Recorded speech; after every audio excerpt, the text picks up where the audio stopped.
பிரியமானவர்களே, ஏசாயா 61:10 கர்த்தருக்குள் பூரிப்பாய் மகிழுகிறேன், என் தேவனுக்குள் என் ஆத்துமா களி கூர்ந்திருக்கிறது. மணவாளன் ஆபரணங்களினால் தன்னை அலங்கரித்துக் கொள்ளுகிறதற்கும் மணவாட்டி நகைகளினால் தன்னை சிங்காரித்துக் கொள்ளுகிறதற்கும் ஒப்பாக அவர் இரட்சிப்பின் வஸ்திரங்களை எனக்கு உடுத்தி நீதியின் சால்வையை எனக்கு தரித்தார். பிரியமானவர்களே, இந்த வேத வசனத்திலே ஆண்டவர் நாம் எப்படியாக மகிழ பண்ணுகிறார். நம்முடைய உள்ளான மனுஷனிலே நம்முடைய ஆத்துமாவை தேவன் எப்படி களி கூற பண்ணுகிறார்.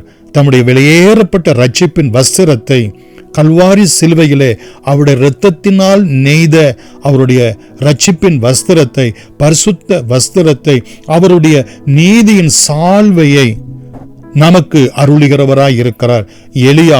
எலிசாவுக்கு தன்னுடைய சால்வையை, வல்லமை உள்ள சால்வையை, அந்த தீர்க்கதரிசியினுடைய போஸ்ட் என்கிற சால்வையை எப்படி அளித்தானோ அதே போல இரட்டிப்பான வரங்களை கொடுக்கக்கூடிய சால்வையை கொடுத்தது போல ஆண்டவரும் இரட்சகருமாய் இயேசு கிறிஸ்து தன்னுடைய இரட்சிப்பின் வஸ்திரத்தை, தன்னுடைய நீதியின் சால்வையை, நான் செய்த கிரியைகளை பார்க்கலும் என்னை விசுவாசிக்கிறவன் இன்னும் அதிகமான கிரியைகளை செய்வான் என்ற வார்த்தையின்படியே இந்த சால்வையை நமக்கு அருளி செய்திருக்கிறார்.